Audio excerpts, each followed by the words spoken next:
Good morning. दिवसाचा सुरुवात कधीच झालेली आहे, पण मी ब्लॉग आत्ता चालू करायला घेतला आहे कारण भरपूर सारी संडेची कामं होती, ती सर्व केली आणि आता मी फ्रेश झालेली आणि तर वाजले 12.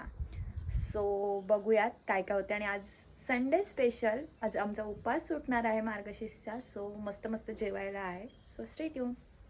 थंडी इतकी आहे ना, मे बी तुमच्याकडे सुद्धा असेल, कारण जर मॉइश्चरायझर वगैरे लावलं नाही ना तर चेहरा अगदी ड्राय होतो. शेत कसं आपलं सुकतं, एकदम कोरडं पडतं तसं. आणि ते सर्व केलं आणि देवीच्या इथे पाया पडायला गेले. देवीच्या इथे पाया पडला आणि देन वाजलेले होते 12 तुम्हाला सांगितल्याप्रमाणे. त्याच्यामुळे नाश्ता करण्याचा असंच काय हे राहिलंच नव्हतं. सो डायरेक्ट जेवण.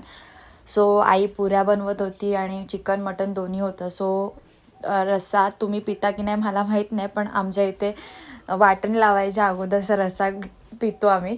सो तो रस्सा आणि पुरी मी थोडंसं खाल्लं आणि देन थोड्या वेळाने जेवले. जेवल्यावरती इतकं सारं असं सुस्ती आली होती ना, मग मी झोपले. साधारण 3-3:30ला झोपले असेल, 4:30ला उठले. उठल्यावरती मग चहा वगैरे प्यायला आणि एक दुपारी मेन्यू करायचा होता, तो मी पोस्टपॉन केलेला कारण आमच्या घरातले मेंबर कमी होते खाण्यासाठी. सो म्हणून चिकन फ्राय करायचं होतं एअर फ्रायरमध्ये. सो ते मी संध्याकाळी केलं आणि ते मस्त यम्मी झालं होतं. आणि देन मग आज कधी नव्हे तो सिरियल सोडून पिक्चर लागलेला झी मराठीवरती, दशावतार, तो एन्जॉय केला. आणि त्याच्यानंतर हा केक आणला होता माझ्या दादानी, तो आम्ही खाल्ला आणि असा दिवस एंड केला. Bye bye.